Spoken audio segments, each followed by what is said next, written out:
physiological state will lead your psychological state.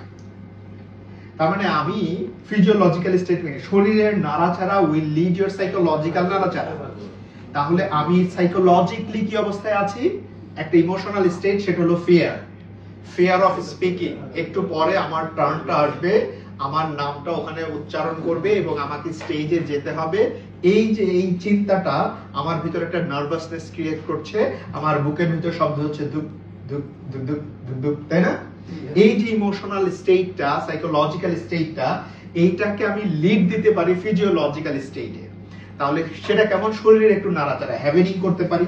আবার আমি উঠে গিয়ে ওয়াশরুমে যেতে পারি, আয়নার সামনে দাঁড়িয়ে একটু চুলগুলো ঠিক করলাম, ঠিক করার পর একটা ডিপ ব্রেথ করলাম, তারপরে ব্রেথ আউটটা শক্ত করে করব। সবাই একটু জোরে করে একটা পাঁচ করবে, এক হাতে আর এক হাতে।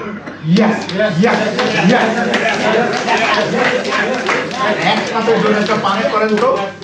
Yes yes. এখন মনে করেন যে আপনি আমার এই ওয়াশরুমে আছেন আর ভেতরে আরেকজন কাজ করছিল আয়নার সামনে দাঁড়িয়ে। ইয়েস। আর ভেতরে যে থাকবে তার অবস্থা কি হবে? এই ঘটনা ঘটুক আর না ঘটুক, এই যে ফিজিওলজিক্যাল একটা চেঞ্জ আসলো না, আপনার কনসেন্ট্রেশনটা ব্রেক হয়ে গেল, সাইকোলজিক্যাল স্টেটটা চেঞ্জ হয়ে যাবে। ফিরে আসার পরে দেখবেন আর ধুকধুক করছে না, ওই চিন্তাটা আর আপনার ভিতরে আসছে না। So it is one of the techniques. একটা হলো আপনি মানে ডিপ ব্রিদিং করতে পারেন, এটা একটা যেটা আপনার বডিটাকে রিল্যাক্স করবে, একটু শান্ত করবে।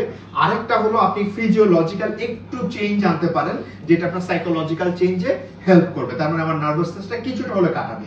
আরেকটা আপনি হ্যাভেনিং করতে পারেন, ওই যে পল ম্যাককার্টনি শিখিয়ে দেয়া, হ্যাভেনিং করলেও এইটা আপনার ফিজিওলজিক্যাল কিছুটা মুভমেন্ট আসবে, এটাও চেঞ্জ আসবে। আরো একটা টেকনিক আছে, বলা সেলফ টক, বলা হচ্ছে পজিটিভ সেলফ টক প্র্যাকটিস করতে। এখন আপনি যদি নিজে নিজে বলেন যে আমি নার্ভাস, সো ব্রেইনটা না এটাই নেবে যে আপনি নার্ভাস। সো নার্ভাস হওয়ার জন্য যতগুলো সিমটমস আছে, যতগুলো এলিমেন্টস দরকার হয়, সেম এলিমেন্টস বা সিগন্যাল গুলো আপনার পুরো বডিতে একে একে ছড়িয়ে যাবে।